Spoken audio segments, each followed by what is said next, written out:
第157章炼丹。功法进化。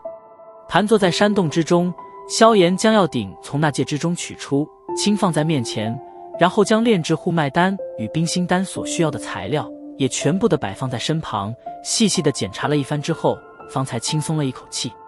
见到萧炎即将开炉炼丹，药老也是摇摇晃晃的从戒指中飘荡而出，落在一处巨石之上，抱着双臂，笑眯眯地望着萧炎的动作。